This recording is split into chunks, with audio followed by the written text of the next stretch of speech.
Girls Gotta Eat is hosted by Ashley Hesseltine and Rayna Greenberg.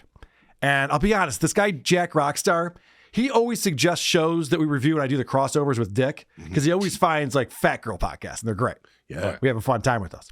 So he saw the name Girls Gotta Eat and went, oh, this is going to be good. But they're not fat girls. Oh. Yeah, Basically, what the fuck? yeah, basically these bitches are just like, oh, live your life, do whatever the fuck you want. Blah, blah, blah. You know, it's like one of those chick empowerment, girl power kind of shows. Chris looks disappointed. Is that the segment? Yeah, so it sucks. All right, moving on. What did Opie say? What's Ron the Waiter up to? I checked out a couple of different episodes. The description of the show is, why do you guys just want to fuck you once, then stalk your Instagram forever? Should you ditch the apps and meet people in the wild? How do you get over a breakup when you feel you're going to die? Tune in to new episodes every Monday so you can start your week eating, then dive into The Snack, a later episode about pop culture on Thursdays. So they put out 2 episodes every week. And this first episode I want to draw your attention to is called The Man Who Made Me Rethink My Marriage with Amber Ray. It has 6,900 views. I should mention they have 38,700 subscribers on YouTube, which is close to what we have on our YouTube page. But these women are much more popular than us. When I show you the live venue, they play a lot of live shows. When I show you these venues they're playing, it's pretty crazy. I was surprised because I listened to the show and then I went to the website. I went, what?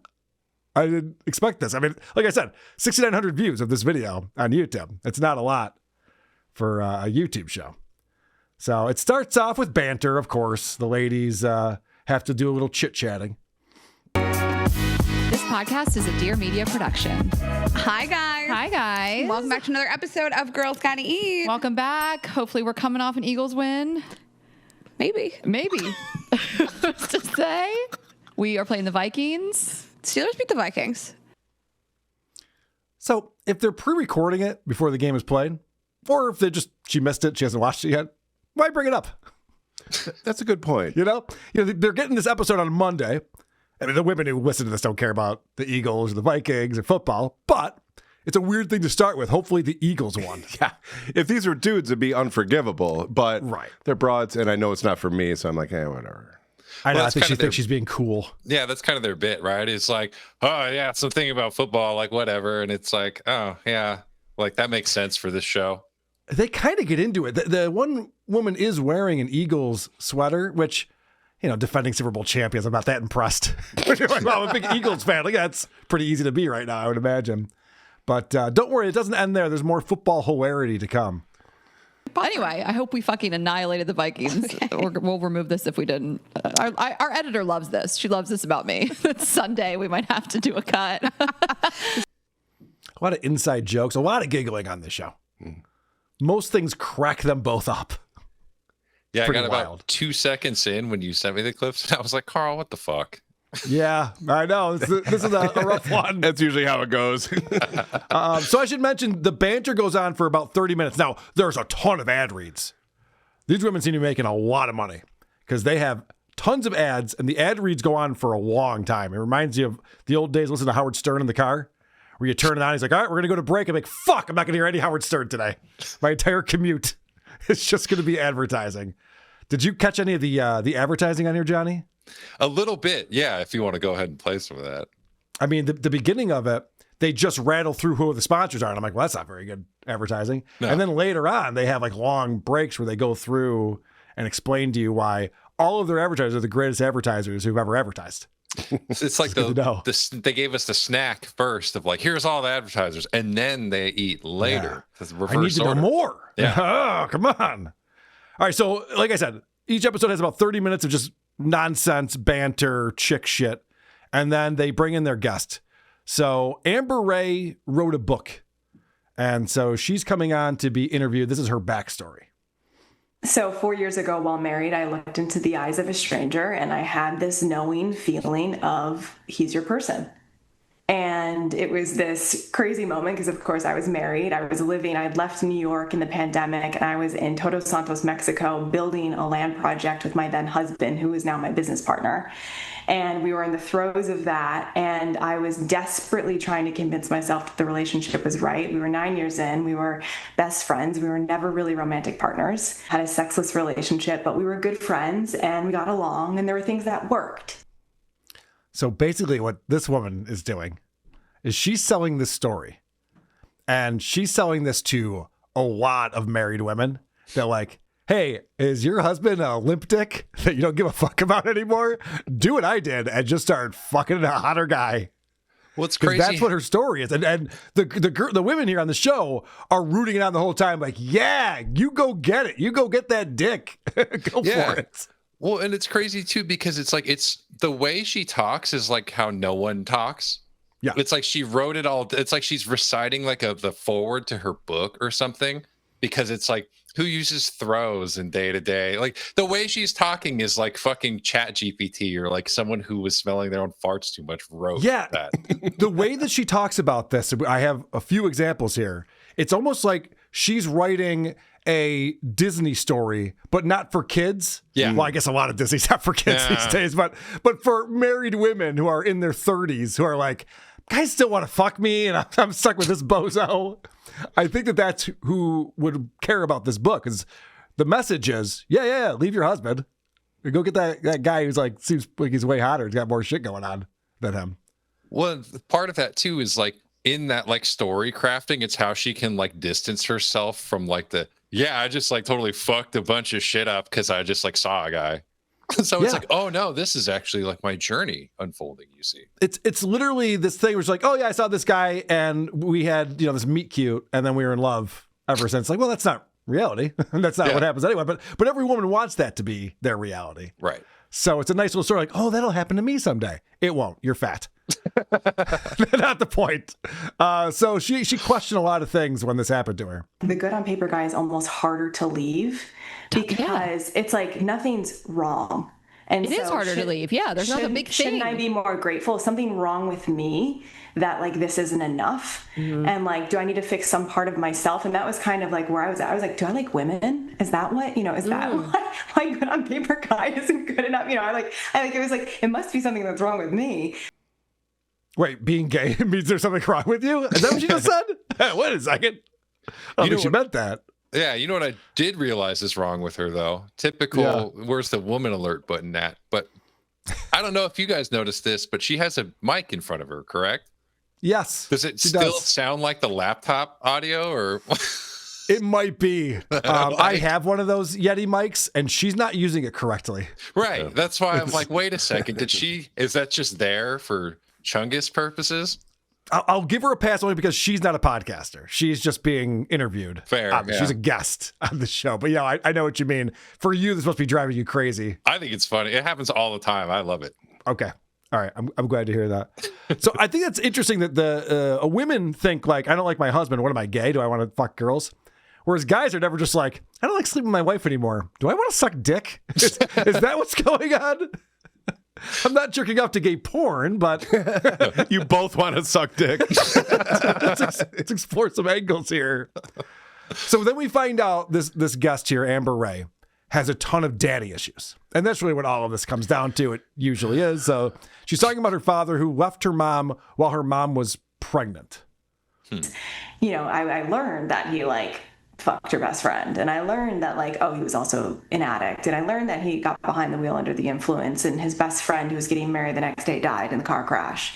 I learned more details, and I was like, okay, this is actually I think it was actually helpful to understand that he wasn't this perfect man who just, decided we weren't good enough for him. Oh, Dad was an asshole. All right. Well, that'll lead to a fun sex life for a lot of women. That's good. But don't worry. It's not just Dad's fault. Her mom sucked too. Yeah, I feel like she could have given me both. And I don't know what age I would have been in, but I think I would have been able to handle and hold that. And I wouldn't have then romanticized him so much and longed for him so much. And also personalized his leaving. Mm-hmm. Yeah. Well, I'm sorry. And it sounds like she did her best. And That was her Their best. concern is very touching. Yeah, I know. That was pretty funny. That was Rain. I didn't know what to do with that. Jeez. But it's like her mom told her that her dad was a great guy. She's like, why would you tell me something like that? So you feel good about yourself. Yeah, it's what you do. Yeah. You lie. Yeah, kind of the point when you're a little kid. Yeah, can you believe gotta- Santa isn't real too, lady? What the fuck, Mom? This is how you tell me, How I Johnny? find Yeah. out. Fuck. Sorry, guys. All right, so now that we know the backstory, let's get into selling the fantasy to these women in these loveless marriages.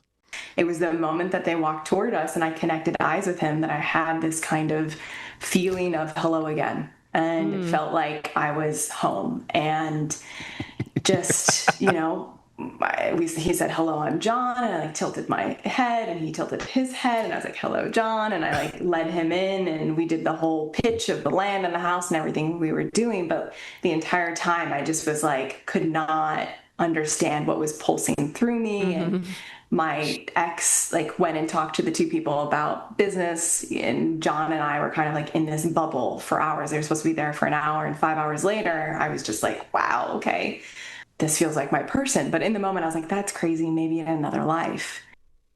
So this is a romance novel that she's written. That's what she's describing right now, right? This is the man that she had a sexless relationship with? She's talking about meeting the new guy. Oh, okay. The guys who locked eyes and then they tilted their heads. Like that's- dogs. Yeah. That's her person. That's her Okay. new guy that she's gonna fuck. Oh, gotcha. Because that's the sales pitch here. You know, infidelity is romantic. Get on it, ladies. What are you waiting for? And Johnny, it's crazier than that. Like, it sounds like a fictional story, but it turns out it was even wilder, and she couldn't even write about it. I mean, it was nuts. And also, like, every time I was with John, I was like, shooting star. And I mean, like, I couldn't put all of the synchronicities and things that were happening inside the book because it would sound way too cheesy. But I feel like, you know, the universe was like, hello, I'm going to like be really like obnoxious and showing you all of these things to be like, hello, pay attention. I feel like there's something here. Yeah. I felt like everything was conspiring. Like seeing the world in color for the first time, like life starts now kind of thing. Exactly. It's like everything is black and white. Now it is different. Yeah. You stupid fucking blabbermouth! I'm sorry I don't have a plural version of that. Do you see what I mean? Where all of this just sounds made up and like what women fantasize about happening. When she was describing shooting stars and everything becomes color, it reminded me, I think it was the Brady Bunch, where it was described as fireworks when you kiss a girl. You know what I mean? It's It's that boomer It's that tier. childish. Well, it's funny too because I always, after spending enough time around the derelict and the crackheads and the whatnot, you start to pick up buzzwords of like, oh, this is this kind of insane person. Like, you know, oh, they believe in the mud floods, or oh, they believe in Atlantis, whatever. But the when I hear synchronicity, universe, and obnoxious, I know exactly what we're dealing with here. Yeah.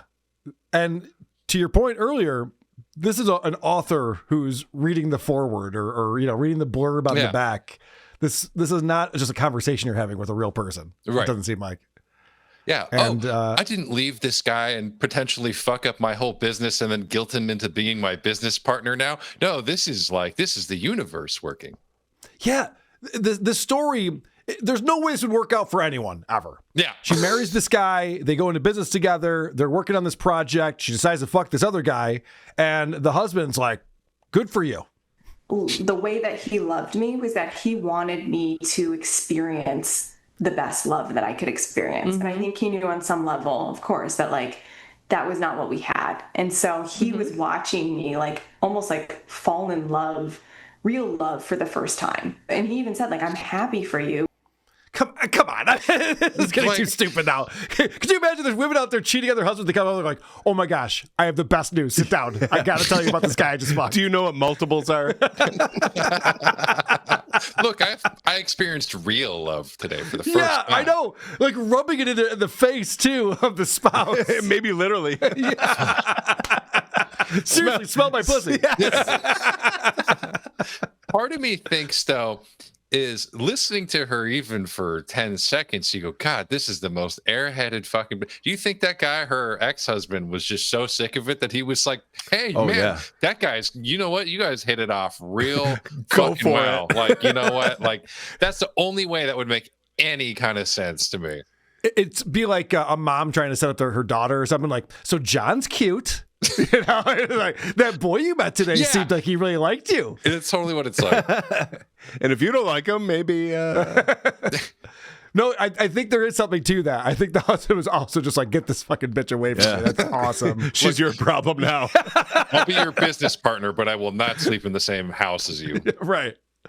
So that was an interesting interview they had on A Girl's Gotta Eat. Interesting fantasy they were selling. There's another episode I checked out, Why Men Don't Understand Women with Professor Chesco. This video has 9,100 views on YouTube. And it starts out with some toe talk. Now, normally when I say toe talk on the show, I'm talking Aaron Imholt from Steel Toe Morning Show. But this is a little bit different. And a flip-flop, you did not used to show your toes. I mean, you're a new woman. She's a different girl these days. A year ago even, if you would have been like Rayna Greenberg, the next year this time. Thighs in, toes out. You're going to be in a knee-length denim short and a flip-flop. You would have been like, bitch, please. It's the summer of Free the Toe. Okay, toes are having a real summer. Well, I didn't ask you. You had a Band-Aid on your toe yesterday. Girl. Well, you didn't address it. Why was there a I cut my toe. I don't know how. In Denver, like we were going to brunch. Shut the fuck up. Could you imagine sitting next to these women? Yes, I've been there. Waiting for your plane. You're just like, oh my God, okay, I have to walk away from these people. Oh, yeah. Imagine I do a lot of walking. Too. Yeah. Yes. As soon as I hear, okay, so we were going to brunch in Denver. I'm like, okay, I'm going to stop you right there. Don't give a fuck. Please never bring it up again. Sorry I even commented on your fucking Band-Aid. That's enough. So the banter is excruciating. Let's get to the guest. Woo! This fucking guy, Professor Chesco. So this is a feminist who's married with 3 kids. And listen to this intro they give. If you ever have to give an intro like this to a guest, how much of an ego do they have that you need to pad for them before they'll come on and talk to you? All right, guys, we are very excited to welcome our guest today. He is an award-winning communication studies professor. He co-hosts the podcast Mr. Pick Me and The Man Hater, which offers comedic and insightful commentary on internet culture and dating dynamics. He has amassed over 2.5 million followers under his handle, The Speech Prof, analyzing topics like masculinity, emotional intelligence, and modern relationships. In 2025, he was honored with the Educator of the Year award at the Cheer Choice Awards, recognized for his impactful work both in the classroom and online. Please welcome to the show, Professor Chesco. Hello. Hello. Hi. Shut the fuck up. Seriously. Yeah, I'm not going to let James Corden Jr. tell me about fucking masculinity. What the fuck is that? Oh, he's going to. Hey, don't you worry. That intro sounded like it was written by ChatGPT. Yeah, and how do you follow that? I'd be like, yeah, well, right. There you have it, Out, folks. out, out. See ya. And none of it seemed impressive either. No. This is Like he's- things. Yeah, it's just things that he's done. It's like, Yeah, yeah, and he everyone's made done like things. toast this morning. He's good at pancakes. He knows how to Right, do fruit right. salad. Like fucking. He just I'm got sure his he does. Fruit salad. You see where I'm going? All right. So let's find out more about our guest here, this professor.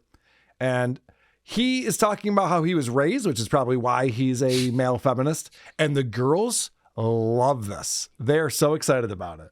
I mean, I was raised by a single mom, Okay. my grandmother, and my mom was like this old 70s San Francisco hippie, and she always taught me if you see something wrong in the world, say something about it. And so I've always been into it. I ran for prom queen in high school so it was very misguided, but we were breaking the gender norms that anybody could as a 17-year-old thinking I was doing this groundbreaking thing.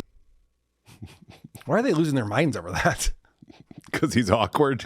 Yeah, he is awkward as fuck. That is true. They've mind linked, and all the gay jokes they're telling each other are going off. Okay, maybe that's what it is.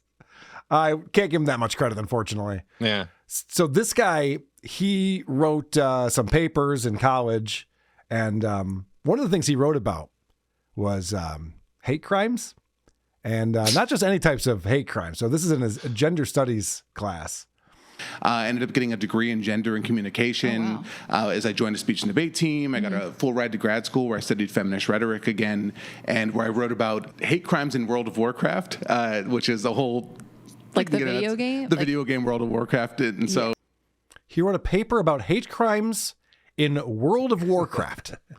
But even weirder is he's talking about it, bragging about it. Yeah, he's pretty impressed with himself about that. Well, it'd be one thing if it was like, hey, we hate all the Chinese people for being imprisoned and being forced to farm all the gold and fuck up the World of Warcraft economy. Fine. But if it's like inter-character bullshit, then no, absolutely not. Oh, so you agree with this thesis is what you're saying? I think there should be more hate crimes in World of Warcraft. Right. I'm saying they should ramp it up. That's the problem that we have going on. What a waste of fucking time. College is such a waste of time for most people. For everybody. Unless you're learning a specific skill where you can only learn it there, then you should not be there. All right, so Ashley here's this World of Warcraft. She goes, video games. We don't like video games on this show because video games are bad. They can be violent. I mean, I often think about video games and how like violent and even the show we were watching, we love it, but the video game they play is like overcompensating. They're like killing hookers. Have you watched the show? No. And the show is very evolved. I mean, it's with Benito Skinner, and he's this. He was in the closet, and it's about his journey going to college, and it's progressive and evolved. But they still play a video game where they're like killing these hookers. Oh, so that's the kind of show that we approve of. I got it. It's progressive and evolved. The guy comes out of the closet, but there was that Grand Theft Auto segment. I like that they've never heard about this before. There's a video game where you kill hookers. Like, yeah, it's one of the most popular video games of all time. I was just going to say, they're working on the 6th one, which has the most video game press probably in history. And yet they're like, can you believe there's a game about killing hookers? I thought you just ate like power pellets and tried to eat ghosts and shit. What's going on with video games these days? That's crazy. So dumb. Well, the basic premise here is that alpha males are the bad guys. And so this guy who's a feminist is talking about that, toxic masculinity is so wrong and it's horrible that these young men are being taught that. But then it's like, well, can women be bad too? And we find out, actually, it is true. And the bad men and the bad women all have one thing in common. You're just criticizing the tone of that type of man. And what they hear is that you hate all men, which I find interesting. But you just want men to be better. Right. I don't know. I mean, I talk about, it's not the exact comparison, but we talk about this sometimes with white women. There's a lot of white women giving us a bad name, their beliefs and their values and the way they vote. And it's just like, we'd like them to be better. Oh, okay. So now I'm starting to understand this. If white people vote conservative, then they're bad. And it can even be white women. None of the Hispanic or black women are Asian. Let's not, maybe Asian, but careful with that. But white women specifically can actually be bad if they voted for Trump. Got it. I love the finger pointing too. Like, these other white ladies are really just fucking it up for the rest of us. These assholes with the wrong value system. Am I right, people? We have it all figured out. These people suck over here. Talking about fucking Band-Aids over here. All right, so this guy's been getting made fun of by dudes a lot on the internet. And us. Yeah. Because he's a feminist. And so people think that he's a feminist in order to get laid. A lot of times these guys who white knight for these women, they're just like, hey, women should be able to do anything that a man can do. And I'm sure that Katy Perry was a great astronaut, whatever the fuck else they say, whatever nonsense they're spewing. So then people make fun of him and just go, you're just saying that to get in their panties. And he's got a response for that. Right. There's no point. I'm not trying. That's the point of it, is the idea it's performative. Well, she's not going to fuck you, bro. I'm like, I don't know. Like, we have 3 kids. She's done it at least 3 times. That's so true. It's such. I don't think Ashley's picking up what he's putting down. Yeah. He's making a joke. Yeah. I have 3 kids. I got laid at least 3 times. She's like, that is true. That is how sex at least 3 times. That is how reproduction works. You probably fucked at least 3 times. I don't know what's worse, the like genuine like being impressed, or like the canned like laughter of like, oh my god, this is the funniest thing ever. This guy fucked someone 3 times. Can you believe that? I got a wife and kids. You know what that means? I was doing the old. Yes, you were, buddy. Yes, you were. Good stuff. So they go on to talk about like, do alpha males even like women? Because, they're always pursuing the hotties out there. But do they care about them? Can I say that's the funniest thing about the alpha male scene? Yeah. Is that like you like women, gay, right? You're like, you want to spend time with women? All right, pick me. Like, that's the worst thing in the world. You want to be friends with women? You want to be around women? Respect their boundaries. Ew. Girls are gross. It's so true. Like, It actually is true. Girls are gross and annoying, especially these two. I wouldn't want to have a phone call with either of these ladies. That would be a huge waste of time. But they were loving that. The guy's like, yeah, these alpha males, they don't even like girls. Like, yeah. It's not funny. It's mostly true. Yeah, you're not saying anything new. Necessary evil. I think we can all agree on that. Is this the show my wife listens to? I can't remember. I forget what show I'm on. Look, I don't like certain pieces of gear, but I will dust it off on occasion. Of course, yes. It's necessary sometimes. All right, so let's find out really what the problem is, because we've talked about conservatives, we talked about alpha males, but I need to get to the root of what's really happening here. Not to get too far on the woods, but now that with capitalism the way it is and wealth the way it is, it's not enough to just be a man. Mm-hmm. Capitalism. I fucking knew it. They were beating around the bush for a while there. I'm like, what's really the core of the issue here? And it's the free market. God damn that freedom. It's fucking everything up. People are allowed to make their own choices in life. What's that all about? I'm mad about it too, this capitalism. Yeah, well, capitalism was what created the fucking cheap microphones that they're using. So I do say, in their defense, I am also anti-capitalist in that very specific instance. Johnny, the audio engineer, everybody, we see how he watches these shows. Yeah, I'm like, wait a second. I see the road logos. I'm like, hang on. Look at that. Yeah, that's why are you guys using that? This is a big show. What is this? It is a big show. So what the fuck are they? Anyway, I could go on. I know. All right, so let's find out, because we've hinted at conservatives being the problem, but let's be more specific about who the problem is in society.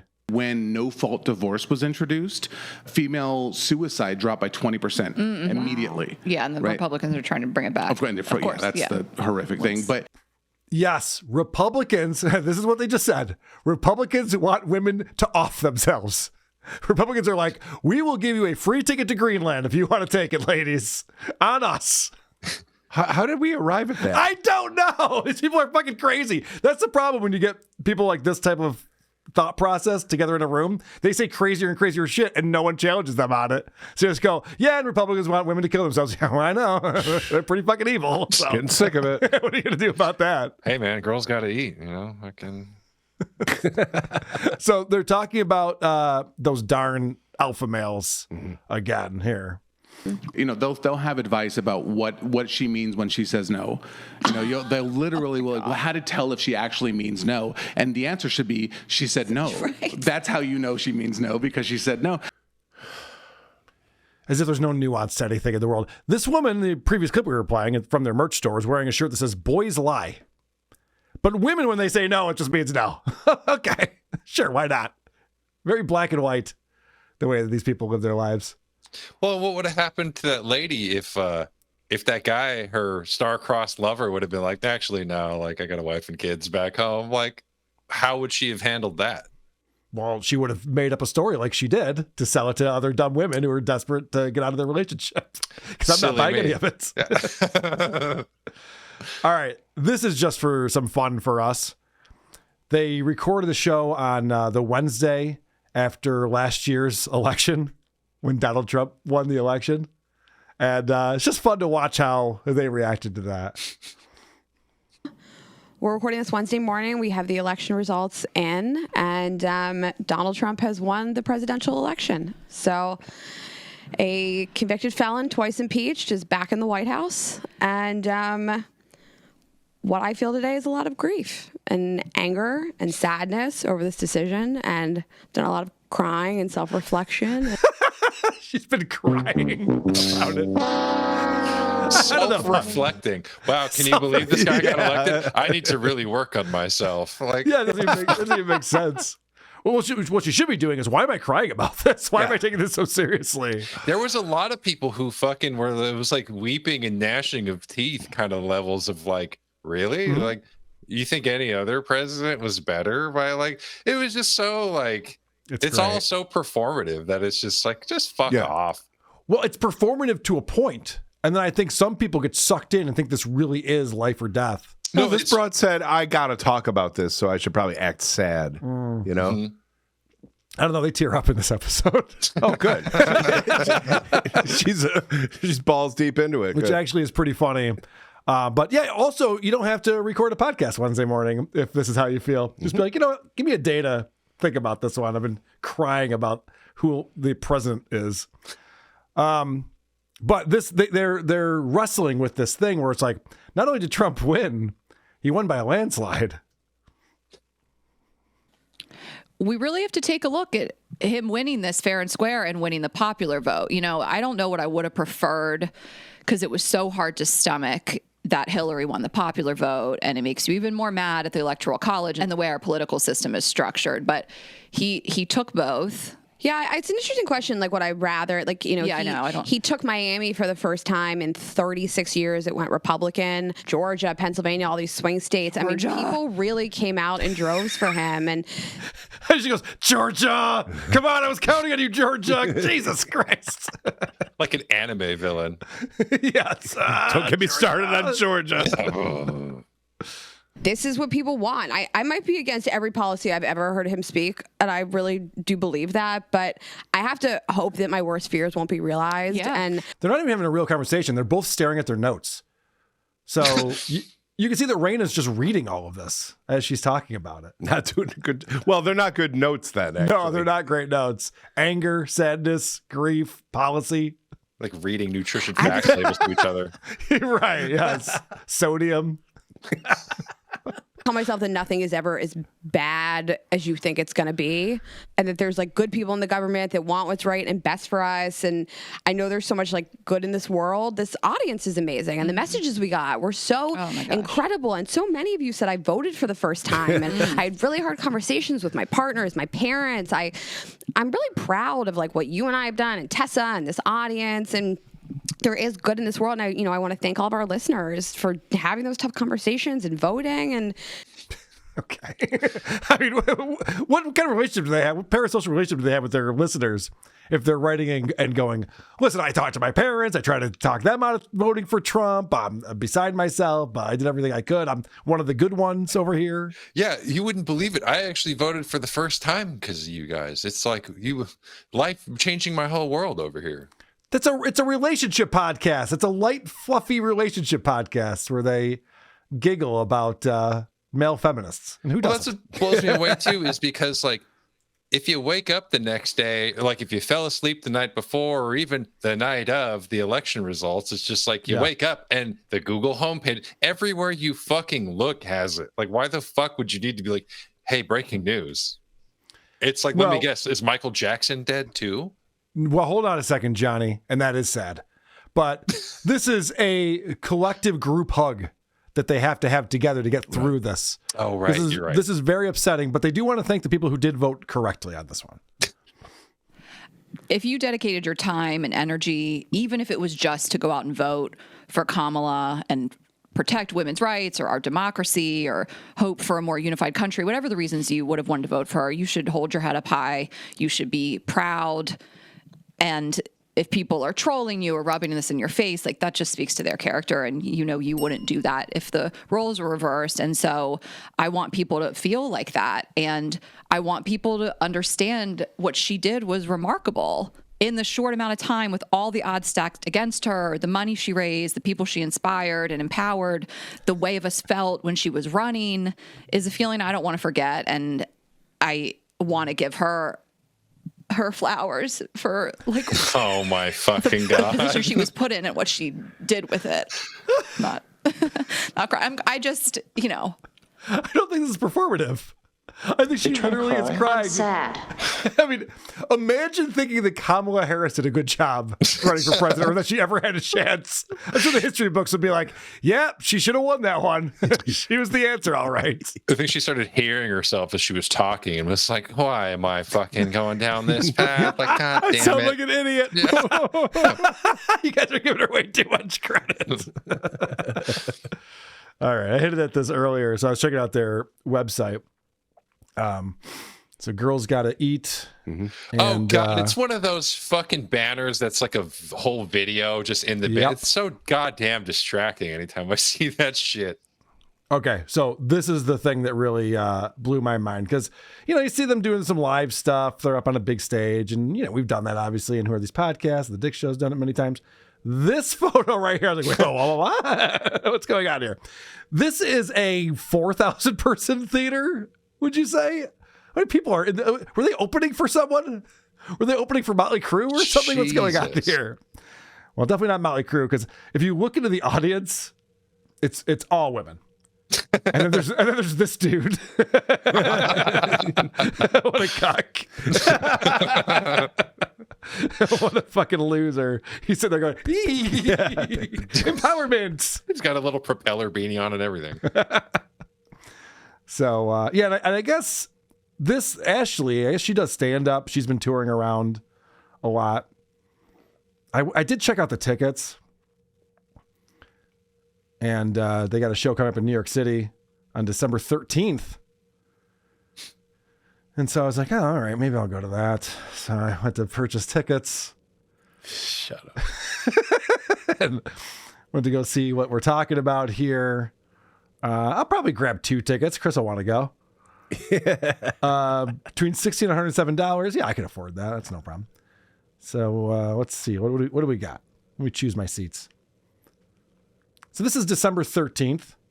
It's coming up. Now, if you look at the orchestra level, they've sold a lot of freaking tickets to this thing. Jesus Christ. That's fucking impressive. There's only 219 available.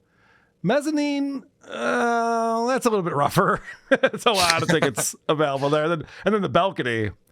Maybe this theater's a little bit too big. The balcony is only sold a couple seats in the front row there. Now, Brother Carl, if I make an inference, do you think there is a weight limit on the upper levels? Oh, is that why they're not selling the seats up there? It just says on the thing, no elevator. You're like, oh, fuck that. Guess we're sitting orchestra. They're like, if you weigh enough to fall through the top 2 floors, you're ground level. So there's over 1,000 tickets still available. Maybe they'll sell them. I don't know how this works. But $60 for the balcony. Jeez. Good for them. Good for them. Well, the ticket's 50-50. The fees are $9.50, so it's not their fault. Let's open for them. Seriously, I think that their audience would really enjoy Who Are These Podcasts. We just walk the room. What up, stupid? we just start playing Trump speeches and applauding. Yeah! Goose stepping all over the place. Our shirts all say MAGA in a row. We just do an episode of Weight Watchers up there. That would be scare away the entire audience. Dude, I will do this. I don't need to get paid for it. Yeah. Don't even worry about it, ladies. Yeah. Just let us open for you. I'll walk out there for that. This will be great. Who Are These Podcasts? WATP.